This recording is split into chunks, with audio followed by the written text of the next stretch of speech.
Bonsoir, bienvenue à tous, merci de nous retrouver pour les aléas du direct. Et oui, on est mardi, Julien n'est pas là, je sais plus trop pourquoi, mais enfin dans tous les cas, voilà, j'espère que là où il est bien.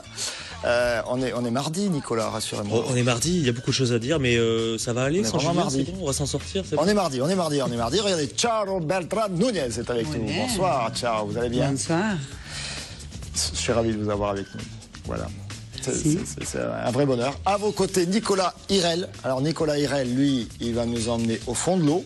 Exactement, je vais vous emmener voir un sous-marin, une épave de sous-marin que les plongeurs apprécient beaucoup sur les côtes méditerranéennes. Et en face de vous, il y a quelqu'un qui va nous emmener au très fond du cosmos. Absolument. Michel Gravereau. On va partir jamais sans son télescope. Jamais. Voilà, c'est comme ça. Les aléas du direct, ça vous amène tout en haut, tout au fond. Et entre les deux, ciao. Vous allez nous aider à surnager. Voilà. Et avec votre compère Eric de ULSN qui est avec nous. Bonsoir Eric. Jamais sans son appareil photo. Bonsoir à tous. Voilà, c'est une émission où on prend des photos. C'est comme ça. Et on parle aussi de cinéma, n'est-ce pas, cher Nicolas Bonjour. Ah oui, il y a beaucoup de choses à dire aujourd'hui. Le retour de Superman au cinéma. Non. Le 6e film. Ah oui, c'est ça, j'ai rien compris là. C'est le Iron Steel Man. Alors, Man of Steel. Steel. En fait, c'est Superman. Un mec qui a du style, apparemment. Si quelqu'un parle anglais, personne, donc on va dire que c'est ça. Voilà. Il y a aussi un film avec Jamel Debbouze qui s'appelle Quelque part. Que nous avons rencontré. Exactement, on les écoutera. Joséphine, qui risque de très bien marcher, une très bonne comédie. Attendez, si vous nous racontez tout ce que vous allez nous dire tout à l'heure. On finira par un film d'horreur qui s'appelle Z-Bay. Et celui-là, je vous le conseille. Z-Bay. Ouais, Z-Bay. Avec un Z ou. Avec un T, comme la rota anglaise. Vibé, la rota anglaise. Un mot sur le Kezaki, ça se passe comme ça sur TV Sud. Le Kezaki, aujourd'hui, c'est Maryse Cavallini de Tarascon qui gagne la tournée dans les grands sites touristiques du Gard. Mais le Kezaki, vous me direz, qu'est-ce que c'est? Eh bien, regardez. Du 1er avril au 30 juillet, participez au grand jeu le Kezaki 2 avec TV Sud et LCM et gagnez une Opel Adam et plein d'autres lots. Des séjours à Port-Aventura, des allers-retours pour la Corse avec la SNCM, des places de concert avec Sud Concert, des chèques cadeaux avec Cœur de Nîmes et des entrées pour les plus beaux sites touristiques du Gard. Pour jouer, rendez-vous sur www.kezaki2tvsud.com. C'est jusqu'au 30 juillet. Le Kezaki 2, soyons précis, parce qu'il y a déjà eu un Kezaki. C'est l'heure des titres.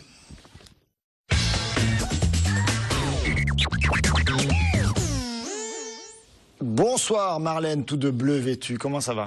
Bonsoir Pierre-Paul. Vous allez bien? Oui, très bien. Oui, vous allez nous parler aujourd'hui de... C'est écrit petit hein, dans l'affaire, du long feuilleton des municipales de Montpellier au sein du Parti socialiste. Oui, on en est toujours aux tractations pour savoir qui conduira la liste aux élections municipales. Laurent Beau, l'adjoint au maire Philippe Sorel, le maire sortant Hélène Mandroux ou encore le président de l'agglo Jean-Pierre Moore. Tous les quatre sont encore sur les rangs pour l'investiture. Ils sont convoqués par les instances nationales du parti demain pour une ultime réunion de concertation. Si aucun accord, même partiel, n'est trouvé, des primaires ouvertes pourraient être imposées par Solferino. C'est l'ultime jusqu'à la prochaine en même temps. Hein, voilà, mais c'était déjà l'ultime la semaine dernière, si vous vous souvenez bien. Donc, on est pas mal, Donc on prolonge l'ultime. Et puis, allez, vous êtes également intéressé à quelque chose de beaucoup plus difficile, c'est la situation d'un campement Rome dans le Gard. Pourquoi pas une solution de relogement pour la quarantaine de Roms qui campent actuellement à Kessar. Hier, le préfet du Gard a annoncé l'installation de mobil-homes sur un site militaire à Courbesac. Une solution provisoire dans l'attente du traitement de tous leurs dossiers. En janvier 2014, je vous rappelle, la législation leur accordera la citoyenneté européenne. Et oui, et puis à Montpellier, ça y est, la gare en champ d'entrée. Ça y est, la grande nef de la gare Saint-Roch est désormais ouverte aux voyageurs, en chantier depuis 2011.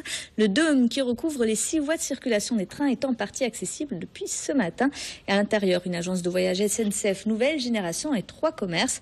C'est à présent la deuxième tranche des travaux qui démarre avec l'achèvement de la nef et la transformation du bâtiment historique qui est actuellement fermé au public. Un chantier qui devrait être achevé fin 2014. Donc il y en a encore pour plus d'1 an. Et on vous souhaite des bornes pour retirer les billets qui fonctionnent. Un mot de la météo. Ça fait partie du météo. C'est la promesse, ça fait partie de la promesse. Alors ça Un se mot de dégrade. météo. Ça se dégrade demain. Non. Oui, oui, oui. De Des la pluie, averses, carrément. oui. Carrément, carrément. On Non, va mais très loin. vous avez- Des mais averses attends, mais sont sortez attendues immédiatement de ce studio. sur toute la région. Béziers seulement est épargné. Il fait également plus frais le matin, 16-17 degrés sur l'Hérault et le Gard. L'après-midi, 23 à Béziers, 26, 24 à 26 à Montpellier Nîmes, et ça va. 26 tout de même à Nîmes. Ouais, Non, ça se ça rafraîchit. Ça fait pas de mal quand même parce qu'il faisait lourd. Là. Oui, un peu d'eau. Voilà. C'est bien, c'est bien. J'adore vos commentaires. Merci Positive. beaucoup, chère Marlène. À tout Rappel à des l'heure. titres, c'est à 19h. Le journal complet à 19h30. À tout à l'heure.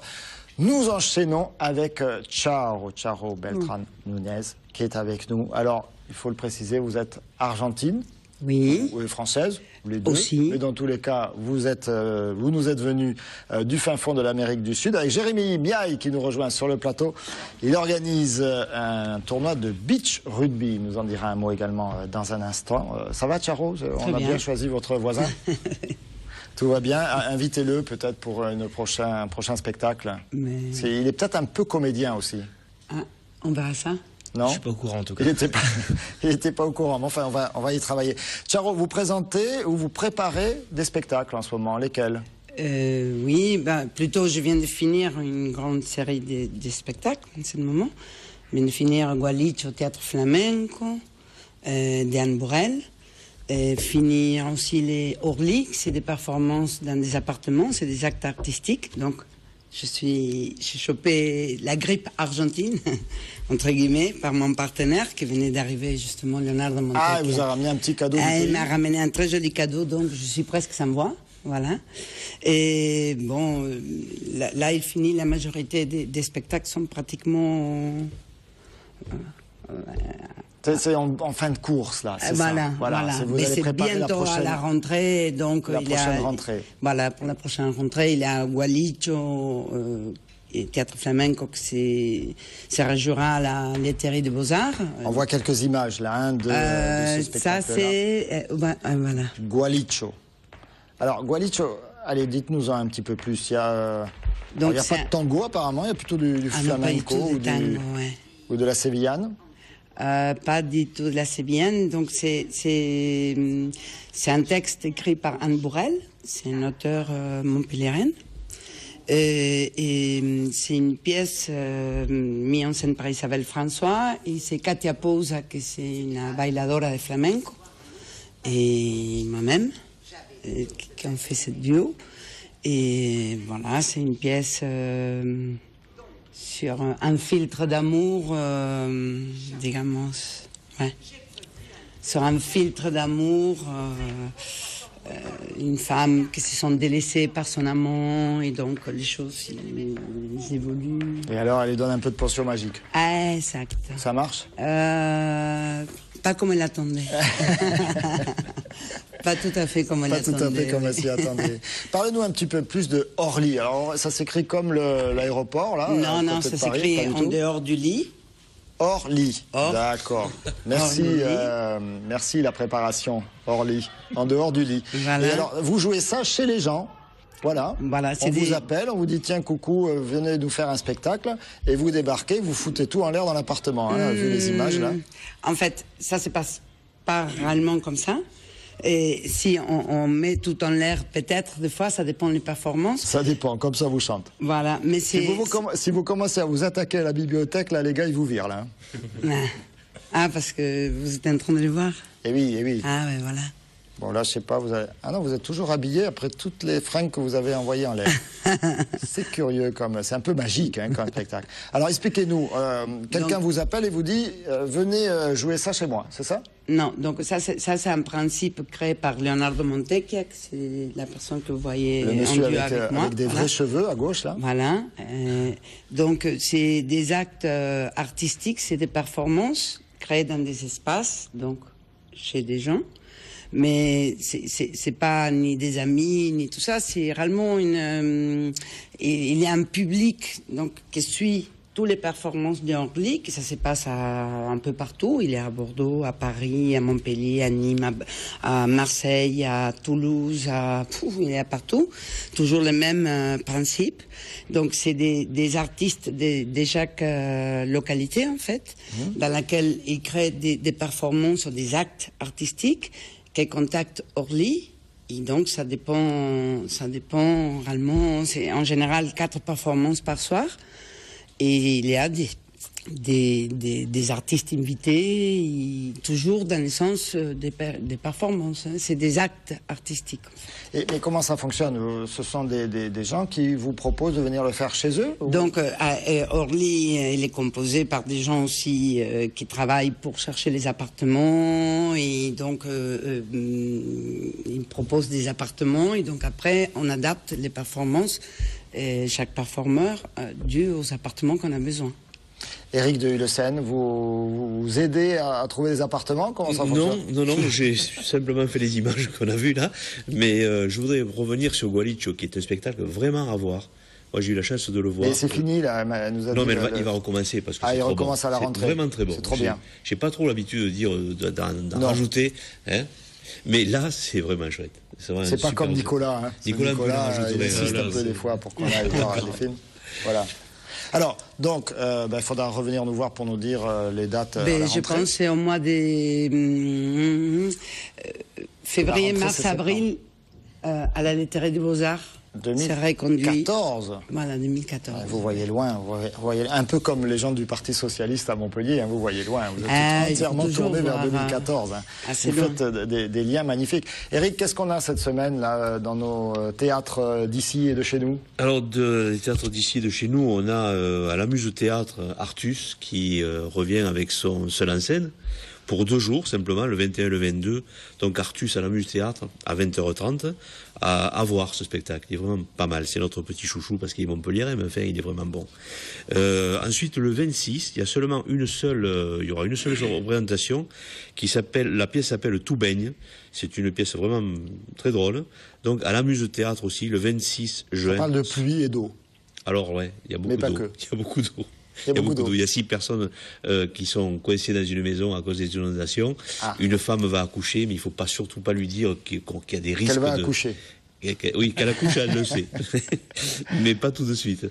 Voilà. Et puis, donc, on a Julien Courbet pour 3 soirs au Kawa Théâtre, le 20, 21 et 22. Le Julien Courbet lui-même. Hein. Attention, pas n'importe quel Julien Courbet. Voilà, celui-là. Ouais. Avec les lunettes et tout. C'est comment son émission, la télé, qu'il va le reprendre à la rentrée d'ailleurs? Sans aucun doute. Sans aucun doute. Hein. Donc voilà, ne doutez de rien. Julien Courbet à Montpellier, au Kawa. Sur la Théâtre. scène du Kawa. Apparemment, c'est très bien en plus, il paraît. Hein. Et figurez-vous, même pas besoin de me le rappeler, je suis moi, qui sera sur TV Sud vendredi. C'est sûr. Pour les aléas du direct, 18h30 ce vendredi, ne ratez pas TV Sud avec Julien Courbet. Voilà, on va lui laisser la place, hein, il se débrouillera. Il va faire l'animation sans aucun doute. Voilà, Julien Courbet qui reprend à TMC à la rentrée son émission. C'est ça. Vous avez bien entendu ça? Ça risque de pas marcher vu qu'on est en face. Ouais, c'est ce que je vais lui expliquer vendredi. On va le démonter. On va le démonter, Julien Courbet. On va en démonter 2, on va démonter Courbet et Decaunes. C'est ça. Ah, les pauvres, je les plains. Et alors, donc, Julien Courbet, mais encore, la clinique des bras cassés, ça m'a l'air assez grave aussi. Hein. La clinique, alors là, je pourrais pas trop en parler parce que je l'ai pas vu, c'est pas encore, mais c'est pour le mois. Mais c'est bien. Mais on m'a dit que c'était bien. Voilà, on m'a dit que c'était bien. Et c'est pour 1 mois au Kawa aussi. Pardon, à l'Amuse-Théâtre. À l'Amuse-Théâtre, c'est marqué dessus. Jusqu'au 26 juillet. Voilà. La clinique des bras cassés. Vous savez, il n'y a plus tellement grand-chose qui se monte maintenant puisque c'est le Festival d'Avignon. C'est la fin de l'activité théâtrale. Et donc tout le monde se prépare pour le fameux Avignon, et ce pendant 3 semaines. Voilà. Donc ce que je propose aussi, c'est de regarder, pour avoir un peu de détails, notre site qui s'appelle lamaisonducaféthéâtre.com. Et là, on rentre dans ça va s'afficher, hein, vous inquiétez pas. Et là, on a toute la programmation de tous les cafés-théâtres du Languedoc-Roussillon. Ça s'affiche Bien sûr, ça s'affiche pas, mais parce qu'on m'a dit quelque chose, mais j'ai rien compris. Aussi, regardez, ça s'affiche. Voilà, c'est bon. La maison du café-théâtre.com. Voilà, et là, on a toute la programmation de tous les cafés-théâtres du Languedoc-Roussillon. Très vite, très facilement, on n'a pas à chercher les uns et les autres. C'est facile. C'est super. C'est comme ça chez Eric. Eric. Vous êtes à Avignon au mois de juillet? Pas cette année, non. Non. Mais qu'est-ce que vous allez foutre cet été? J'ai des projets. Non, mais la vérité, quoi. Mais voilà, enfin des vraies infos. Elle va revenir toute bronzée à la rentrée et en plus, elle va buller jusqu'au mois de février 2014. Là. Ah oui, tout est là, ça se passe là. Un petit tour en Argentine? Non, je viens d'arriver. Ah, vous revenez d'Argentine? Ouais, plus ou moins, décembre dernier. Ah oui. Ouais. Non, mais alors, j'ai travail à préparer pour la rentrée et je le soleil à suis sûr prendre. qu'en Argentine, avec le ciel bien dégagé comme il y a dans la Pampa là-bas, on voit très très bien les étoiles. Ah, c'est sûr. C'est sûr. C'est sûr. Vous confirmez, Michel? Ah oui, Ah ouais. bien sûr. Il y a le Chili, pareil que c'est un Il y a le spot Chili aussi. qui n'est pas loin. Le Chili, c'est pas mal aussi. Le Chili pour les étoiles. qui est un lieu privilégié, puisque, Oui. et en plus, Beaucoup en hauteur. de beaux télescopes, de gros télescopes sont installés au Chili. Oui, dans le désert de l'Atacama en particulier, qui est à 2600 mètres d'altitude. C'est un endroit où normalement ils ont 330 jours, je crois, d'observation dans l'année. Et où, alors tout à fait exceptionnellement, la semaine dernière, je crois, ils ont eu un énorme orage là, mais c'est vraiment quelque chose d'exceptionnel. Un par siècle. Mais presque, il n'y pleut jamais, c'est au Cerro Paranal. Et évidemment, comme ils ont ce site exceptionnel, en plus, ce sont le monde entier vient y observer les étoiles. Ce sont de très très gros télescopes qui travaillent. Alors pour ceux qui ne peuvent pas forcément aller au Chili toutes les fins de semaine, voilà, ils peuvent venir sur les plages du Languedoc. Et oui. Et nous y rencontrer.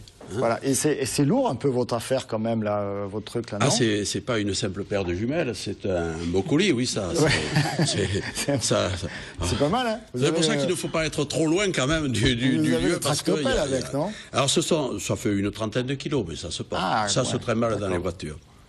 C'est un télescope tout à fait normal, ça. Oui. On regarde par le petit bout de la lorgnette, voilà, ici. Bout, ça, voilà. C'est un chercheur. Ça, c'est un petit instrument qui va être en parallèle avec celui-ci. Qu'est-ce que c'est le chercheur? Montrez-le. Le chercheur, c'est cette petite lunette. Ça ne grossit pas beaucoup, 8 fois. Donc, il va y avoir un grand champ dedans. Il est réticulé. C'est-à-dire, il y a une petite croix de viseur. C'est mieux, réticulé. Tout ça, les choses sont réticulées. Moi, moi je suis d'accord avec vous. Donc, comme il est en parallèle, et que ce sont des télescopes qui grossissent beaucoup. Oui, beaucoup, alors ça grossit combien, ça? On dit en principe que par théorie qu'on ne peut pas grossir plus de 150 fois le diamètre. Ça fait 250 mm. On voit jusqu'où? Donc 375 fois. En théorie.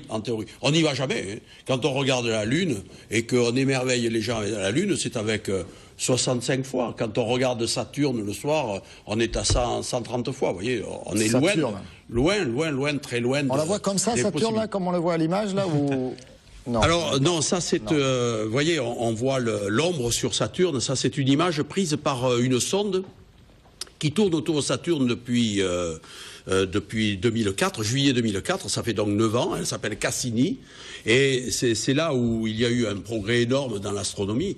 On était sur notre Terre, et on observait avec les yeux, avec les instruments appropriés, mais comme on est loin de tout, eh bien, on a l'idée maintenant... Non, c'est pas nous qui sommes loin de tout, c'est le reste, c'est le tout qui est loin. Oui, voilà, c'est ça. Alors là, on fait un grand pas en arrière où on revient et on se considère comme le centre de lumière. Vous voyez, le ciel est autour de nous. Mais j'espère bien. On a loupé la crise de modestie, là. Ouais, non, mais et donc, il y a cette sonde qui tourne et qui nous envoie des images... fantastique. Alors, le prochain grand rendez-vous, c'est juillet 2015, où on ira du côté de Pluton. Michel, avant d'aller sur Pluton, parce qu'on va y aller, avec Nico, on a pris les billets et tout. C'est bien. Il y a un rendez-vous sur les plages du Languedoc-Roussillon. Voilà. Comment fait-on?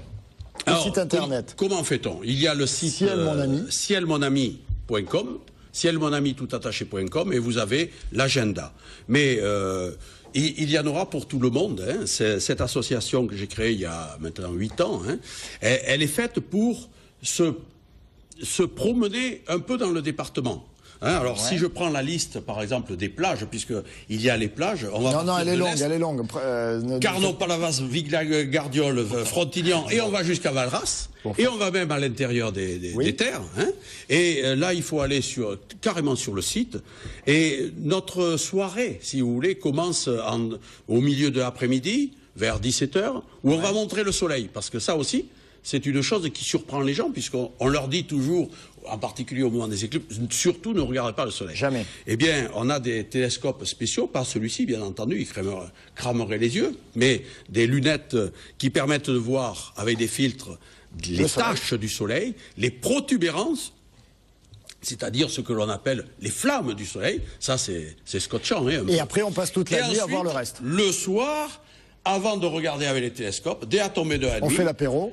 On fait l'apéro, mais ça, on n'a pas besoin de faire de l'astronomie pour faire l'apéro. Mais surtout, c'est ça qui est très, très prenant aussi pour le public. Et il ne bouge pas. Et c'est là où on peut le faire en famille, parce que les gosses, ils sont très pris par cette animation sur un grand écran, avec vidéo et ordinateur.